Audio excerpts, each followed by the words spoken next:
नमस्कार, मी अनुश्री करंदीकर. श्रीमंतीची गुरुकिल्ली या विशेष कार्यक्रमात तुमच्या सगळ्यांचं अगदी मनापासून स्वागत. या कार्यक्रमामध्ये आपण share trading, mutual funds, investment या वेगवेगळ्या विषयावरती माहिती करून घेत असतो, मार्गदर्शन करून घेत असतो आणि जाणून घेत असतो श्रीमंतीची गुरुकिल्ली.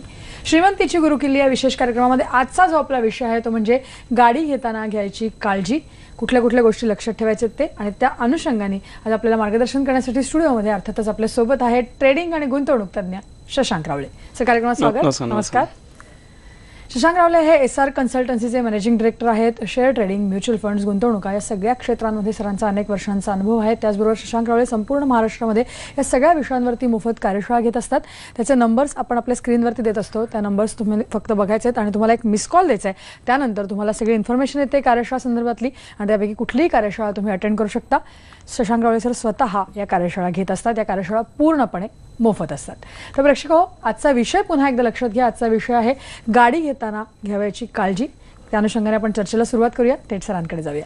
सर, जसं आज आपण म्हणतोय तसं की गाडी घ्यायचं बऱ्याच लोकांचं स्वप्न असतं, नवीन गाडी घ्यायचं किंवा हल्लीच्या ट्रेंडप्रमाणे लोक गाड्या बदलतही असतात किंवा मल्टिपल गाड्या असतात लोकांकडे. तर त्या अनुषंगाने गाडी घेताना बऱ्याच गोष्टींचा विचार करायला लागतो, अगदी फायनान्शियल गोष्टींपासून मॉडेलपासून सगळ्याच गोष्टींचा. तर एकूण हा विषय जो आज आपण घेतलाय त्याचं इम्पॉर्टन्स नेमकं काय, महत्व काय, त्या अनुषंगाने काय? जसं की आपला गुंतवणूक विषयी किंवा पैसे मॅनेजमेंट करणं किंवा कुठे योग्य ठिकाणी पैसे गेले पाहिजे ह्याविषयी आपला कार्यक्रम आहे, राईट. तर लक्षात घ्या, आज जसं आपण घर घेतो किंवा आपण बाकी अनेक वस्तू घेतो तसं घर आणि इव्हन गाडी ज्याच्यावर लाखांनी मोठा खर्च होतो ही एक भरपूर इम्पॉर्टंट गोष्ट आहे. आज लक्षात घ्या, जर आपण हे घरा इतकीच ही भरपूर मोठी इन्व्हेस्टमेंट आहे, राईट. तर आणि एक भरपूर लोकांचं हे स्वप्न असतं गाडी घेणं, की माझ्या आयुष्यामधली सर्वात पहिली गाडी किंवा जी सर्वात जी मोठी गाडी आहे जे काय आहे ते स्वप्न असतं. आज जर ते जर घेण्यात आपण कुठे चुकलो किंवा चुकीची गुंतवणूक केली किंवा चुकीची गाडी घेतली, गरज नसता चुकीचे पैसे टाकले तर आपलं भरपूर मोठं फायनान्शियल नुकसान होऊ शकतं. सो त्यामुळे यामध्ये इन्व्हेस्टमेंट करताना, गाडी घेताना आपण नेमकं कुठली गोष्टी काळजी घेतली पाहिजे, आपलं डिसिजन चुकलं नाही पाहिजे आणि मग केव्हा गाडी घ्यायची, कुठली गाडी घ्यायची, काय घ्यायचं याबद्दल देखील हे जाणून घेणं फार इम्पॉर्टंट आहे. मग कर्ज कसं घ्यायचं, त्याच्यानंतर मग पैसे कसे अवेलेबल करायचे आणि नेमकं गाडी घेताना बाकी इतर गोष्टी कुठल्या काळजी घ्यायची या सगळ्याबद्दल आज आपण बोलणार आहोत. नक्की. आणि जसं तुम्ही म्हणालात तसं की एक स्वप्न असतं गाडी घेण्याचं, तर त्या अनुषंगाने लोक प्रयत्न करत असतात, सेव्हिंग करत असतात गाडी घ्यायची आहे म्हणून. तर काय सांगाल, एक नवीन गाडी जर का घ्यायची असेल तर त्या दृष्टीने काय काय काळजी घेतली पाहिजे, काय काय दक्षता घेतली पाहिजे, काय? सर्वात पहिली इम्पॉर्टंट गोष्ट आहे ती म्हणजे बजेट. आपलं नेमकं बजेट किती आहे हे आणि माझी रिक्वायरमेंट नेमकी किती आहे हे पण बघणं इम्पॉर्टंट आहे. काही लोक करतात की माझ्या बाजूवाल्यांनी किंवा माझ्या फ्रेंडनी गाडी घेतली तर मला काही करून घेणं इम्पॉर्टंट आहे. भले आपली कॅपॅसिटी नसेल, लोक काटकसर करून आपलं त्याचा EMI कुठेतरी मॅनेज करून आपलं घरची काटकसर, जे मेन ज्या बेसिक गरजा आहेत स्वतःच्या, मुलांच्या आणि पूर्ण फॅमिलीच्या, त्या कुठेतरी काटकसर करून ही लोक गाडी घ्यायचा प्रयत्न करतात. दिसायला तर घरी मोठी गाडी असते पण बाकी आपल्याला भरपूर फायनान्शियल प्रॉब्लेम सहन करतात. तर अशा गोष्टी आपण नक्कीच करायच्या नाही आहेत. लक्षात घ्या, तुम्हाला खरोखर रिक्वायरमेंट आहे का, रिक्वायरमेंट आहे तर कुठल्या गाडीची गरज आहे आणि किती मोठी गाडी पाहिजे, तुमची फॅमिली केवढी आहे, तुमचं ट्रॅव्हलिंग कसं असतं. ओके, समजा तुमचं लॉंग रूटला ट्रॅव्हलिंग असेल, ओके, तर मग तुम्ही मे बी डिझेल गाडी घेऊ शकता. जर शॉर्ट म्हणजे तुम्हाला जास्ती ड्रायव्हिंग करत नसाल, ट्रॅव्हलिंग नसाल करत, तर तुम्ही पेट्रोल गाडी घ्यायची आणि का गाडी उभ्या बियाने तुम्हाला खर्च देणार नाही. तर जर डिझेल गाडी तुम्ही जर घेऊन ठेवली आणि जास्ती दिवस चालवली नाही तर तुम्हाला गाडी उभ्या बियाने खर्च देईल, मेंटेनन्स काढेल. तेवढं पेट्रोल गाडीचं तेवढं सहसा निघत नाही as compare to diesel vehicles. त्यानंतर मग माझी फॅमिली किती मोठी आहे, समजा माझी जॉईंट फॅमिली आहे, मोठी फॅमिली आहे, तर मोठी गाडी घ्या. ओके, SUV घ्या. नाहीतर मग तुम्ही सेडॅन कार घेतली, छोटी कार घेतली, तुमच्या गरजेनुसार ते देखील चालून जाईल. मला काय रिक्वायरमेंट आहे. आज मॅडम सेल्समॅन देखील मी पाहिलेला आहे. म्हणजे आपण आता आम्ही ज्यावेळी गाड्या घ्यायला जातो तेव्हा जो सेल्स एक्झिक्युटिव्ह असतो तो काय करतो, तो तुम्हाला फक्त गाड्यांचे फक्त फीचर्स सांगतो. सर बघा, ही गाडी चांगली, ही गाडी चांगली, ती गाडी. अरे बाबा, माझी रिक्वायरमेंट हे तर बघतो. मला जर रिक्वायरमेंट नसेल, तुझे फीचर्स बघून मी करू काय? सो त्यामुळे जर तुम्ही सेल्स पर्सन असाल किंवा एखाद्या सेल्स व्यक्तीकडे तुम्ही जर जात असाल तर त्याला सांगायचं की बाबा माझी रिक्वायरमेंट समजून घे, मला बाबा काय काय गोष्टींची गरज आहे, माझं बजेट काय हे सांगून मग मला गाडी सजेस्ट, तुझ्याकडे काय गोष्टी आहेत दॅट इज नॉट इम्पॉर्टंट, मला काय पाहिजे हे जर आपल्याला कळलं तर आपण नक्कीच चांगली योग्य गाडी ही घेऊ शकतो. त्याच्यानंतर लक्षात घ्या, गाडी घेताना आपण विशेष काळजी का घ्यावी, because vehicle is the depreciating asset. हे काही इन्व्हेस्टमेंट नाही आहे, ही एक लक्झरियस नीड आहे. बाबा मला खरोखर गरज आहे तर घ्यायची. आज समजा मी शोरूम मध्ये नवीन गाडी घेतली, ओके, समजा एक 5 लाखाची नवीन गाडी घेतली, उद्या सकाळी जाऊन विकायला गेलो तरी पण मला 50,000 लाख रुपये कमीच येतील त्याच्यामध्ये, right. So it's a depreciation, त्याचं दररोज व्हॅल्युएशन हे कमी होत जातं. मग खरोखरच मला 4 व्हीलर किंवा 2 व्हीलरची गरज आहे का, तर हे समजून घ्या आणि मगच गाडी घ्या. कारण नाहीतर मग तुम्ही गरज नसता उगीच मोठी गाडी घेतली तर तुमचे पैसे लॉस मध्ये जातील. का, कारण हे डेप्रिसिएटिंग असेल.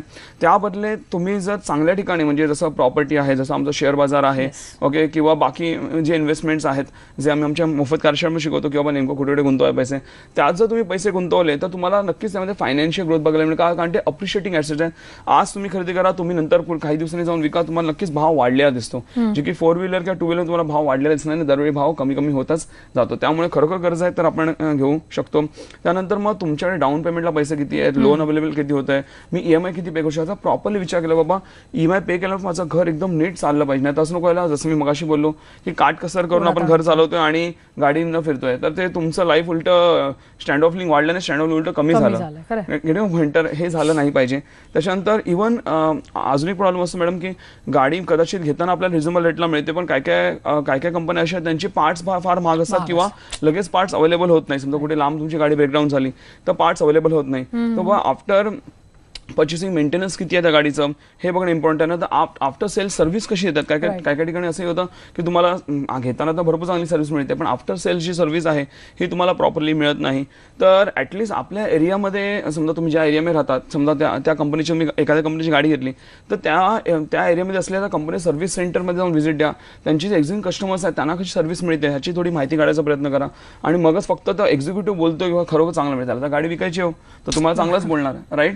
तर त्यामुळे तुम्ही स्वतःहून पण जाऊन त्याचा अभ्यास केला पाहिजे, तर तुम्हाला योग्य सर्व्हिस देणारी पण कंपनी मिळून जाईल. कारण आफ्टर सेल्स सर्व्हिस हा भरपूर मोठा आप असतो. तुम्ही गाडी घेताना जेवढा आनंदी असतात त्याहून जास्त तुम्हाला मनस्ताप ते सर्व्हिस मिळताना होतो, की तुम्ही जर सर्व्हिसला दिली गाडी तर टाईमवर मिळत नाही, किंवा भरपूर जास्त तुम्हाला चार्जेस लावले जातात, किंवा चुकीचे चार्जेस लावले जातात. ह्या अनेक प्रॉब्लेम्स हे क्रिएट त्यातनं होतात. त्यानंतर इव्हन आणखी एक मोठी इम्पॉर्टंट गोष्ट ते म्हणजे सेफ्टी फीचर्स.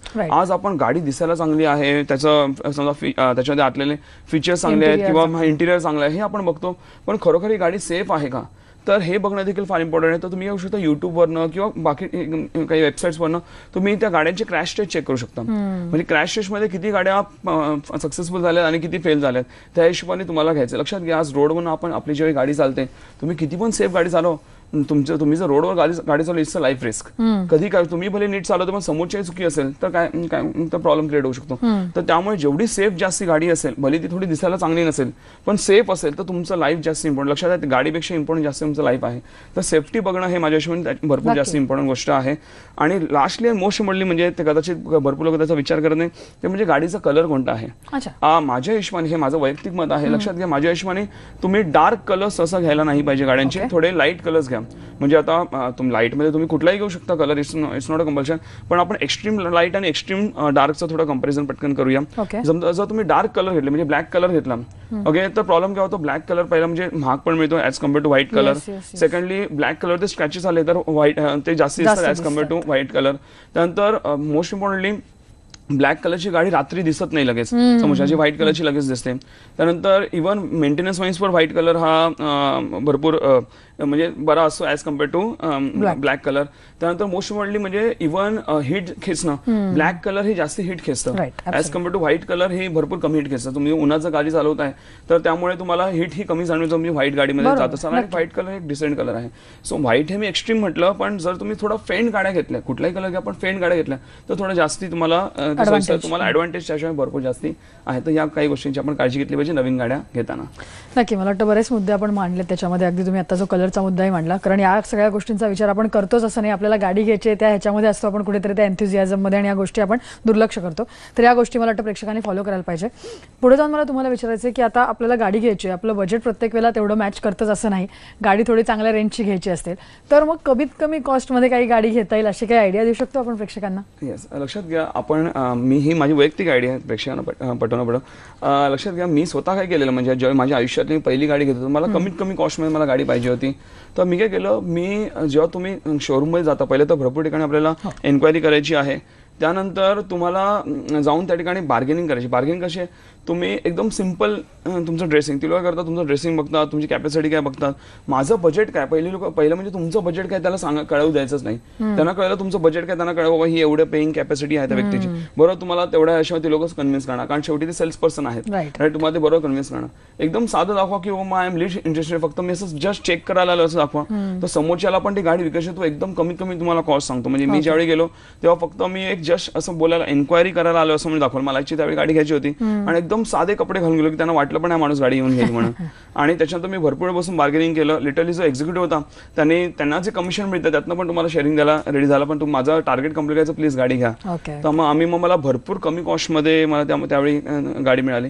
तर ह्या थोड्याफार गोष्टी तुम्ही काही लक्षात ठेवू शकता. एक नवीन गाडी घेताना तुम्ही सिम्प्लिसिटी ठेवा आणि जास्तीत जास्त बार्गेनिंग करा आणि आपलं बजेट सांगायचं नाही आधी.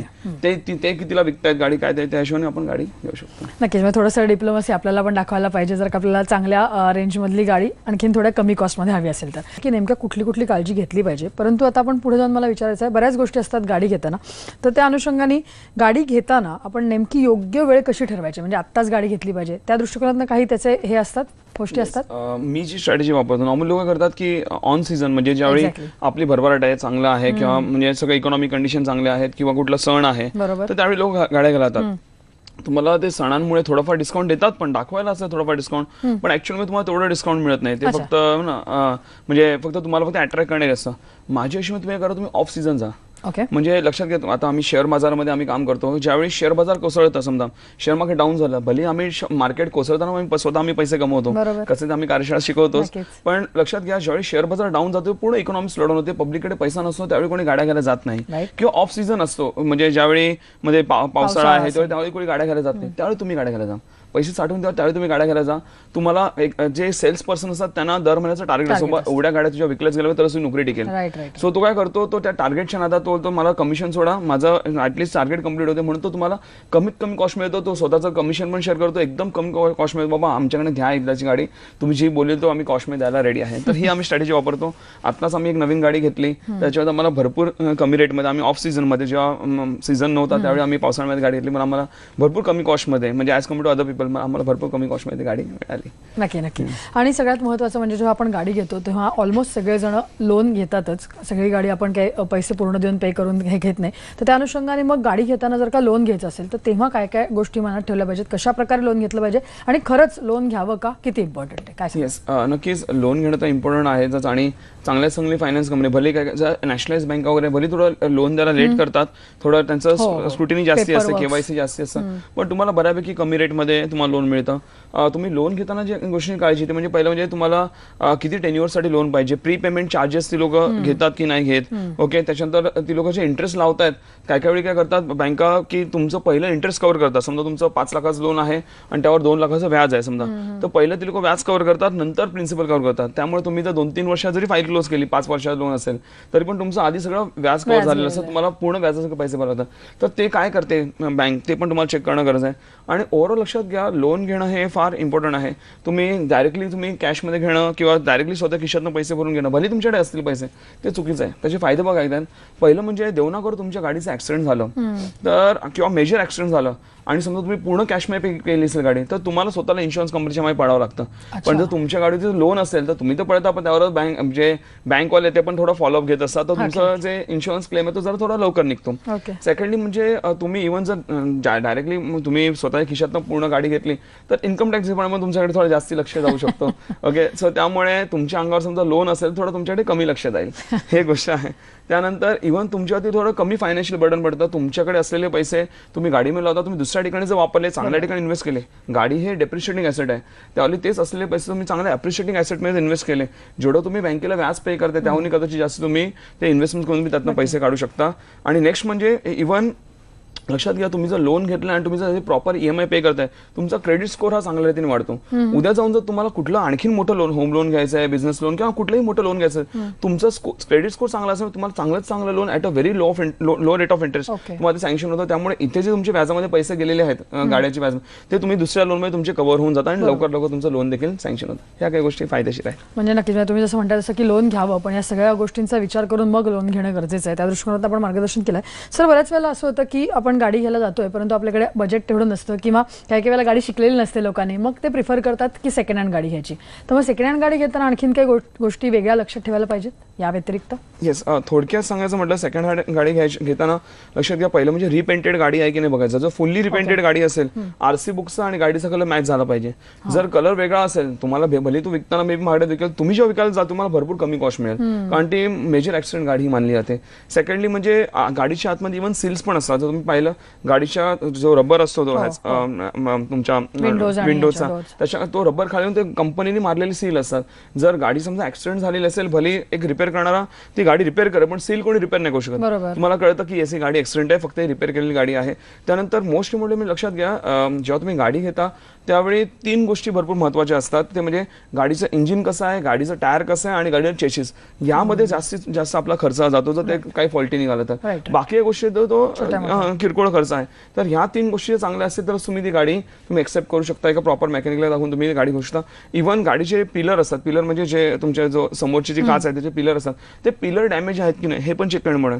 का, कारण एखादी गाडी जर मेजर जर ऍक्सिडेंट असेल तर ते पिलर पर्यंत ते ऍक्सिडेंट जातात, पिलर डॅमेज असतात. म्हणजे मेजर ऍक्सिडेंट ती गाडी घ्यायची नाही. हा, छोटे मोठे ऍक्सिडेंट तर गाड्यांचं होत असतं, तेवढं तर आपण आपल्याला मिळणार नाही.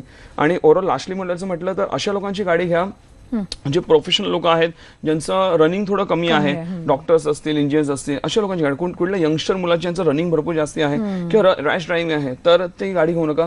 गाडी घेताना कोण व्यक्ती गाडी वापरत हे पण त्या समोरच्या व्यक्तीला जाणून घ्या. त्यातून तुम्हाला कळेल बाबा कशी गाडी सांभाळली असेल ते. अशा काही गोष्टींची काळजी घेतली. जसं गाडी घेताना काय काय काळजी घेतली ते बघितलं, अगदी सेकंड हँड गाडी घेताना सुद्धा. त्या अनुषंगाने जेव्हा आपण आपल्या मोफत कार्यशाळांकडे वळतो, मग तुम्हाला हे विचारायचं आहे की आपल्याकडे भरपूर लोक आज येतात, त्यांच्याकडनं आपल्याकडनं मार्गदर्शन घेतात आणि आज शेअर मार्केटमध्ये खूप प्रमाणात इन्व्हेस्ट करायला लागले आणि त्यातनं मला वाटतं जो बेनिफिट होतो, जो नफा होतो, त्यातनं गाड्याही खूप जणांनी घेतल्या. तर मला सांगाल की काय म्हणजे या मोफत कार्यशाळेमध्ये आपण या पण सगळ्या गोष्टी शिकवतो का, नेमकं काय काय शिकवतो आणि या कार्यशाळा कुठे कुठे चालल्या? येस, लक्षात घ्या, आमच्या मोफत कार्यशाळेत यामध्ये आम्ही मेनली 2 गोष्टी शिकवतो. पहिलं म्हणजे शेअर बाजार ट्रेडिंग याबद्दल ज्ञान येतो आणि त्याचबरोबर शेअर मार्केट आणि बाकी इतर गोष्टींचे इन्व्हेस्टमेंट्स याबद्दल आम्ही ज्ञान येतो. पहिलं म्हणजे शेअर बाजार ट्रेडिंग म्हणजे काय. शेअर बाजार ट्रेडिंग म्हणजे रोजची जी मागणी ओलाढाल होते त्या रोजच्या ओलाढालीनं पैसे कमवणं, त्याला बोलला जातं शेअर मार्केट ट्रेडिंग. जेव्हा तुम्ही रोजच्या रोज तुम्ही ज्या वेळेला तुम्ही ट्रेडिंग करू शकता, तुम्ही सकाळ दुपार कधी तुम्ही ट्रेडिंग करू शकता, त्यामध्ये एक 10 मिनिटं तुम्ही मार्केट बदलली तर पण तुम्ही रोजच्या तुम्ही चांगले पैसे कमवू शकता. मोबाईल किंवा कम्प्युटर तुम्ही कुठेही ट्रेडिंग करू शकता.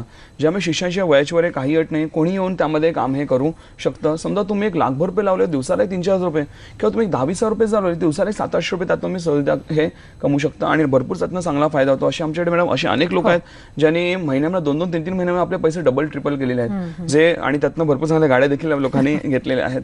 सो नक्कीच त्यातनं भरपूर चांगला फायदा हा होतो. हे झालं शेअर मार्केट ट्रेडिंग, ज्यात तुम्ही रोजच्या पैसे कमवू शकता. अशाच प्रकारे आम्ही गुंतवणुकीचे ज्ञान हे देतो. आज आपण गाड्यांबद्दल बोललो, राईट. असे अनेक विषय आहेत, अनेक इन्व्हेस्टमेंट्स आहेत ज्यामध्ये आपण चुकीच्या गुंतवणूक करतो.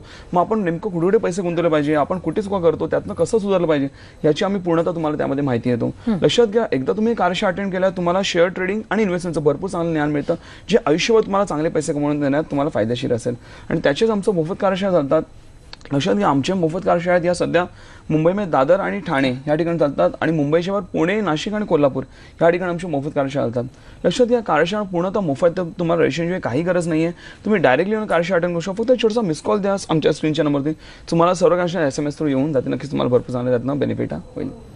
नक्कीच सरांनी सांगितल्याप्रमाणे या सगळ्या कार्यशाळा संपूर्णपणे मोफत असतात. तुम्हाला जे स्क्रीन्सवरती नंबर दिसतात त्याच्यावर तुम्हाला फक्त एक मिस कॉल द्यायचा आणि त्यानंतर तुम्हाला या कार्यशाळेच्या सगळ्या डिटेल्स येतात आणि त्यापैकी कुठलीही कार्यशाळा महाराष्ट्रामध्ये तुम्ही अटेंड करू शकता. शशांक रावले सर स्वतः येऊन या कार्यशाळा घेत असतात. सर, पुन्हा एकदा विषयाकडे वळताना, जसं आज आपण म्हटलं की गाडी घेताना नेमकी कुठली काळजी घ्यायची, लोन संदर्भातही सगळ्या गोष्टी आपण सांगितल्यात प्रेक्षकांना. जाता जाता या विषयासंदर्भातली श्रीमंतीची गुरुकिल्ली काय? गुरुकिल्ली हीच असेल की आता जे मी तुम्हाला गाडी घेण्याबद्दल सांगितलं किंवा इव्हन आमच्या कार्यशाळा ज्या गोष्टी तुम्हाला आम्ही ट्रेडिंग रिलेटेड गायडन्स देऊ, त्या नीट तुम्ही जर फॉलो केलं, नक्कीच आपण कधी आयुष्यामध्ये फायनान्शियल प्रॉब्लेम क्रिएट करणार नाही. आणि इव्हन आपल्या आयुष्यात जेव्हा गाडी आपण घेऊ त्यावेळी आपल्या योग्य इन्व्हेस्टमेंट असेल, आपल्या चुकीच्या गाडीमध्ये आपले पैसे गुंतवले जाणार नाही. ह्या गोष्टी नक्कीच तुम्ही काळजी घेऊ शकता. नक्कीच, म्हणजे सरांनी सांगितलं त्याप्रमाणे की सीझन बघून गाडी घ्यायची आणि कुठल्या सीझनमध्ये कशा प्रकारे गाडी घ्यायची, लोनचं काय अरेंजमेंट, पैशाचे अरेंजमेंट या अनुषंगाने लोकांनी विचार करावा. ह्या गोष्टी फॉलो केल्या तर त्यांना त्यांचं स्वप्न नक्की पूर्ण करता येईल. सर, या विषयावरती एवढं छान मार्गदर्शन आज केलं तुम्ही, त्याबद्दल धन्यवाद. नमस्कार. या विषयासह श्रीमंतीची गुरुकिल्ली या विशेष कार्यक्रमामध्ये आता आम्ही इथेच थांबतोय. ताज्या घडामोडींसाठी तुम्ही पाहत राहा न्यूज 18 लोकमत.